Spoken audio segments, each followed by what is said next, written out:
বৃষ্টিতে কখনোই প্রজাপতি ওড়ে না, কারণ সে জানে বৃষ্টির ফোঁটাগুলো তার পাখাকে ক্ষতিগ্রস্ত করতে পারে।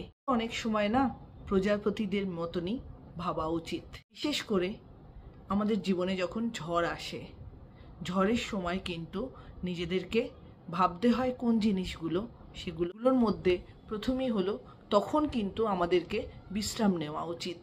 থাকতে হবে প্রতিটা ঝড়ের রাতের পর একটা সুন্দর সূর্য উদয় হয় পরের দিন, নতুন দিগন্ত আমরা দেখতে পাই, নতুন ওয়েতে আমরা বাঁচার স্বপ্ন পাই। ঝড় জলের রাতে সমস্ত কিছু লণ্ডভণ্ড করে দিয়ে সেগুলোকে আমরা আবার নতুন করে সাজানোর চেষ্টা করি। কাজেই যখন মন খারাপ হবে বা যখন প্রবলেমে পড়বেন, তখন ভেঙে না পড়ে জাস্ট একটু বিশ্রাম নিয়ে নিজেকে শান্ত করে নিজের উপর বিশ্বাস রেখে এগিয়ে যাওয়া উচিত। ভেঙে পড়বেন না। কখনো নেগেটিভিটি আমাদের সবার জীবনে আছে, নেগেটিভিটিটাকে কাটিয়ে ওঠাটাই তো জীবন, সামনের পথের দিকে এগিয়ে চলা।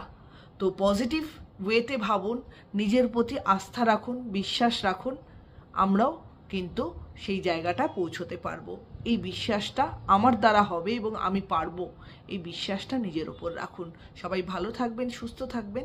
ভালো লাগলে চ্যানেলটা লাইক অ্যান্ড সাবস্ক্রাইব করে দেবেন। নমস্কার।